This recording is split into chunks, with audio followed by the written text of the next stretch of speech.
गौतम बुद्ध अक्सर अपने शिष्यों से कहा करते थे कि दुनिया की सबसे तेज छुरी हमारी जबान है और दुनिया के सबसे खतरनाक हथियार हमारे शब्द हैं, जो बिना किसी खून खराबे के लोगों को अंदर ही अंदर मार सकते हैं। हमारे शब्द हमारी ताकत हैं, लेकिन ये हमारी सबसे बड़ी कमजोरी भी हो सकते हैं अगर हमें नहीं पता कि कब, कहाँ, क्या और कितना बोलना है। यदि हम सही समय पर सही इरादे के साथ सही शब्दों का प्रयोग करते हैं तो यह हमें एक सफल व्यक्ति बनाता है। लेकिन अगर हम सही समय पर सही इरादे से सही शब्दों का इस्तेमाल नहीं करते हैं तो यह हमारे जीवन को नर्क से भी बदतर बना सकता है। तो आज मैं आपको मौन के ऊपर एक कहानी सुनाऊंगा और यह कहानी आपके जीवन को बदलने वाली है, आपको मौन की शक्ति का एहसास करवाने वाली है। जापान में एक बहुत ही प्रसिद्ध बौद्ध भिक्षु हुए, उनका नाम था रिझाई। रिझाई अकेले रहते थे जंगल के पास, दुनिया के शोर शराबे से दूर। रिझाई एक बहुत ही बड़े ध्यानी और प्रबुद्ध व्यक्ति थे और इसीलिए वो पूरे जापान में बहुत प्रसिद्ध भी थे। एक दिन एक राजकुमार रिझाई के पास आया और बोला, प्रिय भिक्षु, मैं हमेशा थका हुआ, निराश और परेशान महसूस करता हूँ। मेरा मन बहुत अशांत रहता है। हालांकि मेरे पास सब कुछ है, दौलत, शोहरत, सुख सुविधाएं, जो हर व्यक्ति चाहता है या पाने की इच्छा करता है, लेकिन फिर भी मेरे अंदर इतनी अशांति और चिंता क्यों है? रिझाई ने कहा, इस प्रश्न का उत्तर तुम जानते हो, बस तुमने कभी इसकी तलाश नहीं की। रिझाई ने आगे कहा, मैं एक प्रयोग करना चाहता हूँ, क्या तुम करना चाहोगे? इस प्रयोग के बाद तुम्हारे जीवन में किसी भी तरह की अशांति और चिंता नहीं रहेगी।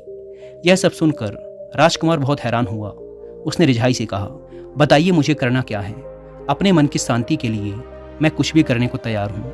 भिक्षु रिझाई ने एकदम शांत स्वर में उत्तर दिया, अगले 10 दिनों तक तुम मेरे आश्रम में रहोगे और एक सामान्य व्यक्ति की तरह अपना जीवन व्यतीत करोगे और इन 10 दिनों तक तुम एकांत में अकेले मौन बैठे रहोगे, जितना हो सके कम बोलोगे। राजकुमार भिक्षु की बात से सहमत हो गया। पहले दिन राजकुमार को लगा कि उसका मन सामान्य से अधिक अशांत और विचलित है। उसके मन में तरह तरह के प्रश्न उठ रहे थे और वह आम लोगों की तरह जीवन जीने में असहज महसूस कर रहा था। उसके अंदर से बोलने की प्रबल इच्छा उठ रही थी, लेकिन वह मौन रहा। उसके मुंह से कुछ नहीं निकला, एक शब्द भी नहीं। वह बस चुपचाप बैठा रहा। लेकिन रात होते होते उसे अंदर ही अंदर शांति का अनुभव होने लगा। उसके लिए यह अनुभव अजीब था। वह खुद से पूछ रहा था कि वह अंदर ही अंदर खुशी क्यों महसूस कर रहा है और उसकी आंतरिक बेचैनी और चिंता कम क्यों होने लगी है। अगले दिन राजकुमार एकांत में चुपचाप बैठा प्रकृति को निहार रहा था, पौधों को, फूलों को, आकाश में उड़ रहे पक्षियों को। वह अपने जीवन में पहली बार महसूस कर रहा था कि उसके आसपास की प्रकृति कितनी अद्भुत है।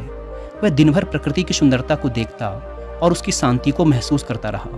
इस तरह से एक हफ्ता बीत गया और अब तक उसके मन की सारी बेचैनी, सारी हलचल, सारी उथल पुथल और सारा तनाव एकदम गायब हो गया था। 8वें दिन की सुबह राजकुमार फिर से एकांत में बैठ गया और कुछ ही मिनटों में उसकी आंखें अपने आप बंद हो गई और वह गहरे ध्यान में चला गया। वह पूरे दिन वहीं आंखें बंद किए बैठा रहा और गहरे ध्यान में डूबता चला गया। ना कोई शब्द, ना कोई चिंता। राजकुमार भीतर से असीम शांति और आनंद से भर गया। राजकुमार अपने बाकी के 2 दिन इसी तरह गहरे ध्यान में व्यतीत करने के बाद 11वें दिन रिझाई के सामने प्रस्तुत हुआ और रिझाई को प्रणाम करके बोला, प्रिय भिक्षु, मुझे उत्तर मिल गया कि मेरे मन में इतनी उथल पुथल और चिंता क्यों थी। मैं जान गया कि मेरा मन इतना अशांत और विचलित क्यों था। रिझाई ने मुस्कुराते हुए पूछा, बताओ क्या उत्तर मिला तुम्हें? राजकुमार ने कहा, मैं आवश्यकता से अधिक बातें करता था। मैं किसी पर भी अपने शब्द और ऊर्जा व्यर्थ करता था। मैं दिन भर अपने लोगों से फालतू की बातें करता रहता और फिर उन्हीं के बारे में अकेले में सोचता रहता और ज़्यादातर समय नकारात्मक ही सोचता। इस तरह मैं बस अपना समय बर्बाद कर रहा था। ज़्यादा बोलने और नकारात्मक सोचने की वजह से मेरा मन अशांत और बेचैन हो गया और इस वजह से मैं किसी भी चीज़ पर ठीक से काम नहीं कर पा रहा था, जिससे फिर मैं लगभग हर काम में असफल होने लगा और फिर इन लगातार मिलने वाली असफलताओं की वजह से मैं और भी उदास और चिड़चिड़ा हो गया और इसने मेरे जीवन को नष्ट कर दिया। लेकिन ये 10 दिन पूरी तरह से अलग थे। अब मुझे ऐसा लग रहा है कि मैं अपना जीवन पूरी तरह से जी रहा हूँ, लेकिन इससे पहले मैं अपना जीवन गलत तरीके से जी रहा था। और मैंने यह भी सीखा कि हमें सिर्फ ध्यान करने की ज़रूरत नहीं है। ध्यान अपने आप होता है जब हम स्थिर, शांत और मौन होते हैं। ध्यान के पिछले कुछ दिनों के दौरान मैंने जो पहली चीज़ सीखी वो ये है कि मनुष्य के जीवन की सबसे महत्वपूर्ण घटना स्वयं को जानना है। यह सुनकर रिझाई ने कहा, सिर्फ तुम ही नहीं, दुनिया में ज़्यादातर लोग ज़रूरत से ज़्यादा बोलते हैं। आज भी लोग ज़्यादातर समय केवल एक दूसरे को नीचा दिखाने के लिए ही बोलते हैं। कुछ लोग ना चाहते हुए भी बातें करते हैं और अपना जीवन बर्बाद कर लेते हैं। दोस्तों, मैं यहाँ पर आपको इस टॉपिक से रिलेटेड एक रेलेवेंट ऑडियो बुक भी रिकमेंड करूँगा, जिसका नाम है the power of the spoken words, जिसे आप हिंदी में सुन सकते हैं कुकूफ ऐप पर। हमारे शब्दों में हमारे जीवन को बदलने की शक्ति है। हम कैसे बोलते हैं और कैसे सोचते हैं, इस पर अधिक ध्यान देकर हम अपनी परिस्थितियों को बेहतर बना सकते हैं। The power of the spoken words आपको मदद करेगी आपके जीवन में पॉजिटिव चेंजेस लाने में, जो आप हमेशा से चाहते थे। और जिन्हें कुक एफएम के बारे में नहीं पता, यह इंडिया का सबसे बड़ा ऑडियो शो प्लेटफॉर्म है, जहां पर आपको मिलते हैं 10,000 से भी ज़्यादा ऑडियो शोज, वो भी 7 इंडियन लैंग्वेजेस में। 2.5 मिलियन से भी ज़्यादा एक्टिव पेड सब्सक्राइबर्स हर महीने 45 लाख घंटे से भी ज़्यादा का कंटेंट कुक एफएम पर सुनते हैं, और इसमें हर महीने 4200 घंटों से भी ज़्यादा का न्यू कंटेंट अपलोड कर दिया जाता है।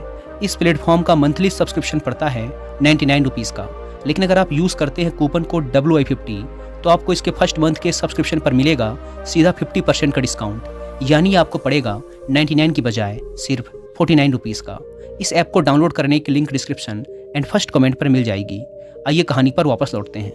रिझाई ने राजकुमार को मौन का महत्व समझाते हुए कहा, एक बार गौतम बुद्ध से उनके शिष्यों ने पूछा, प्रिय बुद्ध, आप ज़्यादातर समय चुप क्यों रहते हैं? बुद्ध ने कहा, क्योंकि मौन में मैं अपने भीतर अनंत शांति की गहराइयों में होता हूँ। मौन अपने भीतर उतरने की पहली सीढ़ी है। मौन के बिना स्वयं को जानना असंभव है। स्वयं को जानने और समझने का पहला नियम है कि मौन हो जाओ। उतना ही बोलो जितना अत्यंत आवश्यक हो। जिसके बिना चल जाता हो उसे छोड़ दो, उसे मत बोलो, और तुम अचानक पाओगे कि 90% से ज़्यादा तो व्यर्थ का है।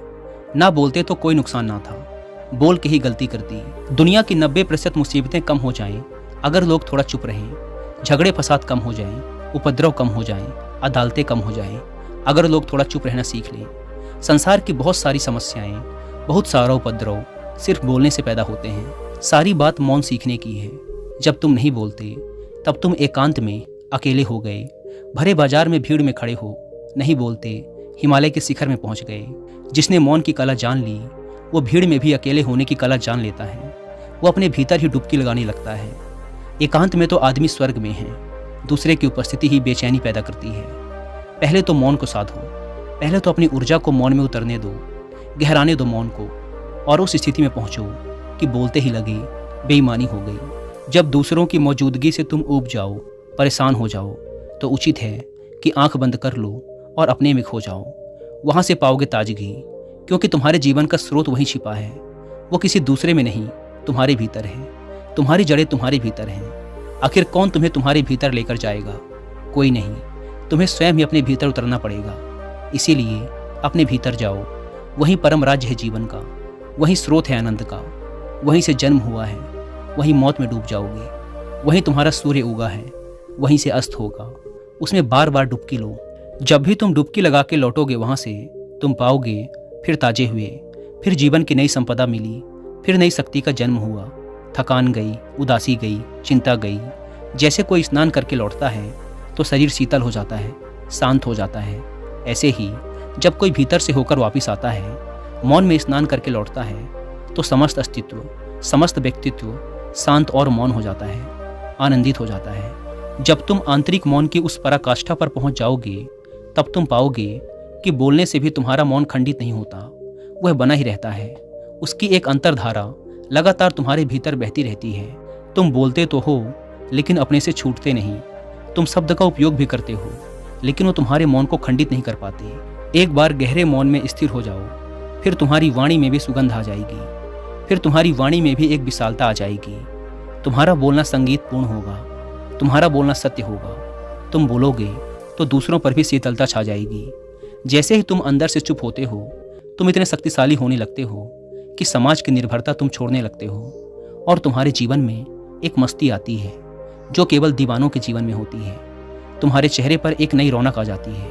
तुम्हारी आंखें किसी और ही ओज से भर जाती हैं, और तुम अनंत शांति के समुद्र में डूबने लगते हो। इतना कहकर भिक्षु रिझाई ने अपनी बात खत्म की और वो मौन में चले गए। राजकुमार भी उनका धन्यवाद कर अपने महल वापस चला गया। दोस्तों, आपने भी अनुभव किया होगा कि बहुत ज़्यादा बात करने से दिमाग अशांत हो जाता है, जिससे हम अपने दिमाग पर नियंत्रण खो देते हैं और साथ ही अपना ध्यान भी खो देते हैं।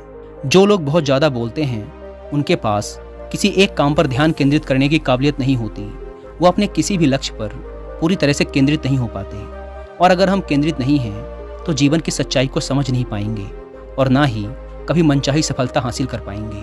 इसके अलावा भी आपने देखा होगा कि जो लोग अधिक बोलते हैं वो अक्सर लोगों के बीच हंसी का पात्र बन जाते हैं, और जो लोग कम बोलते हैं और अपनी बात पर कायम रहते हैं उन्हें लोगों से सम्मान मिलता है। लोग उनकी बातों को सुनते हैं और उन पर भरोसा भी करते हैं। जो लोग ज़रूरत से अधिक बोलते हैं और अपने विचारों के बारे में पक्के नहीं होते, उनका दिमाग अस्थिर और विचलित रहता है, शोर से भरा रहता है, और एक अशांत दिमाग वाला व्यक्ति जीवन में किसी भी चीज़ में सफल नहीं हो पाता, क्योंकि वह किसी भी काम में फोकस नहीं कर पाता। यदि किसी व्यक्ति को यह पता है कि उसे कब, कहाँ और क्या बोलना है, तो वह व्यक्ति सच में बहुत बुद्धिमान है, और ऐसा व्यक्ति जहाँ भी जाता है उसका व्यक्तित्व आकर्षण का केंद्र बन जाता है, और वह जो कुछ भी करता है उसमें सफल होता है। अगर हम किसी महान और सफल व्यक्ति के व्यक्तित्व को गहराई से देखें तो पाएंगे कि वो कम बोलते हैं और कम से कम शब्दों में अपनी बात खत्म कर देते हैं। वह बोलने से पहले वो चीज़ों और जिसके बारे में उसे बोलना है उनके बारे में गहराई से सोचते हैं। लेकिन जो लोग बहुत ज़्यादा बोलते हैं, बहुत बार वो झूठ भी बोलते हैं और अपनी बातों से दूसरों के मन और विचारों पर कचरा डालते रहते हैं।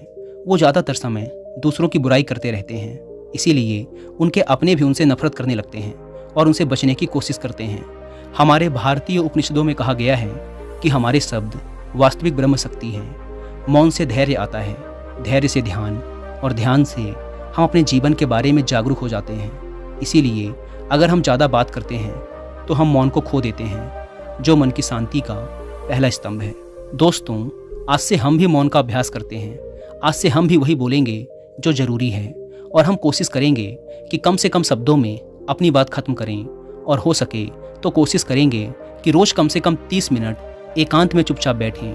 और मुझे पूरा विश्वास है कि इससे हम सब के अंदर एक सकारात्मक बदलाव जरूर आएगा। इसी के साथ इस वीडियो को ख़त्म करते हैं। मुझे उम्मीद है कि आपको इस वीडियो से काफ़ी कुछ सीखने को मिला होगा। और जाने से पहले एक बार फिर याद दिला दूँ कि कुकू FM पर the power of the spoken words book की हिंदी ऑडियो बुक को सुनना ना भूलें, और मंथली सब्सक्रिप्शन पर 50% डिस्काउंट के लिए आप WI50 कूपन कोड का इस्तेमाल भी कर सकते हैं। धन्यवाद।